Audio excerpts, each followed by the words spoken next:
Imagine walking into a wedding where love fills the air, laughter echoes from every corner, and families gather to celebrate a union. Yet, in the midst of the sparkle and joy, a woman sits silently in her wheelchair, dressed in elegance, but cloaked in loneliness. She is a CEO, a leader who commands boardrooms, yet tonight she battles an emptiness that no power or success can fix.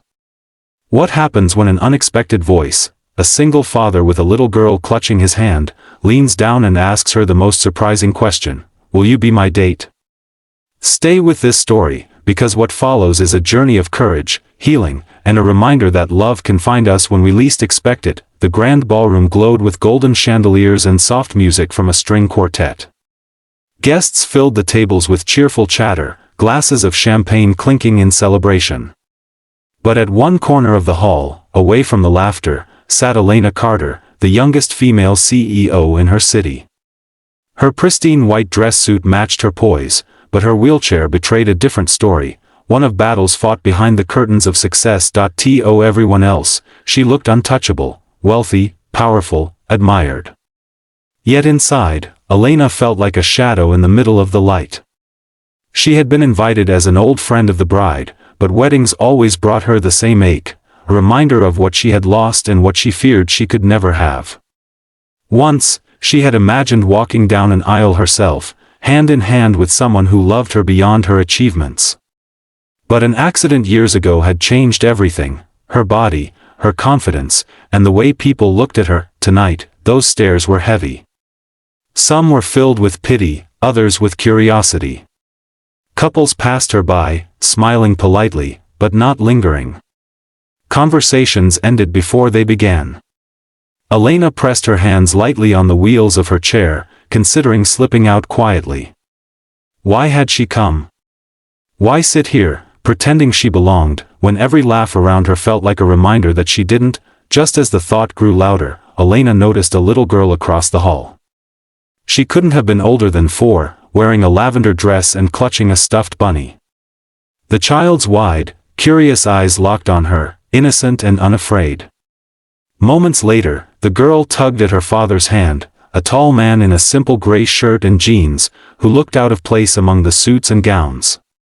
He bent down as the child whispered something. Elena looked away, but when she glanced back, they were walking toward her. She stiffened, bracing herself for another polite greeting that would end quickly. But the man stopped right in front of her, smiled warmly, and introduced himself. "I'm Daniel," he said, his voice carrying a calm strength. "This is my daughter, Lily." She wanted to meet the most beautiful woman in the room. Elena blinked, stunned. No one had spoken to her like that in years, without hesitation, without pity. The little girl giggled shyly and held up her bunny as if offering it for approval. For the first time that evening, Elena felt the corners of her lips curve into a genuine smile. Then Daniel did something even more unexpected. He bent slightly, eyes meeting hers with sincerity, and asked, "Elena, will you be our date tonight?" The music swelled in the background, but inside Elena, something shifted. No man had asked her such a question since before the accident.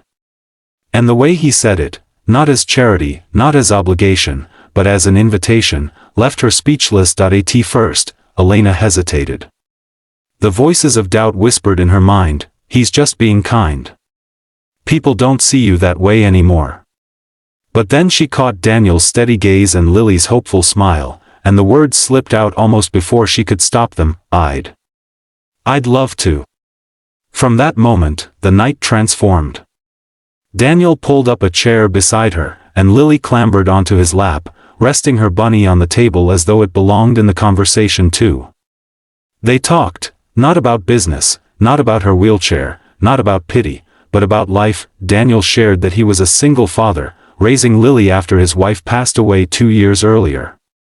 He admitted it wasn't easy, balancing work, parenthood, and grief, but every day he chose to fight for the little girl who was his world.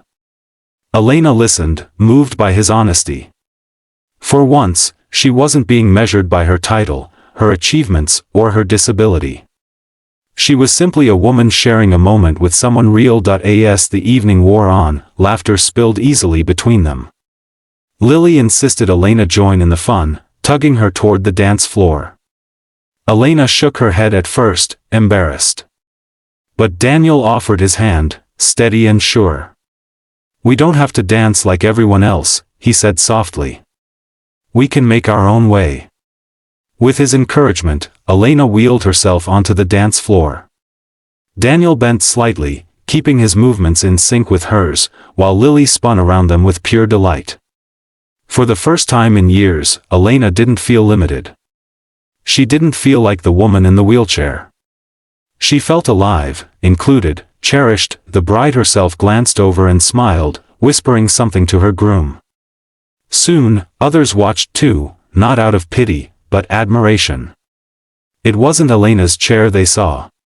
It was her courage. It was her light. As the music slowed, Daniel leaned close and said, "You know, people see your chair first. But I see a woman who has more strength than anyone here.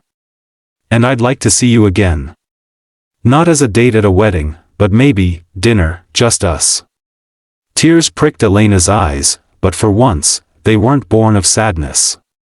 She nodded, her voice steady but soft. "I'd like that too." The night ended not with Elena slipping away unnoticed, but with hope blooming in her heart. She had come to the wedding expecting loneliness, but she left with the possibility of love, because one man dared to see her not as broken, but as whole. Sometimes life puts us in places where we feel invisible, unwanted, or forgotten. But love doesn't always follow the rules we expect. It shows up in the simplest ways: a child's innocent smile, a man's honest question, or the courage to say yes when fear tells us to say no. Elena's story is a reminder: no matter what scars we carry, no matter what struggles shape us, we are still worthy of love. And sometimes, it takes just one brave soul to remind us of that truth.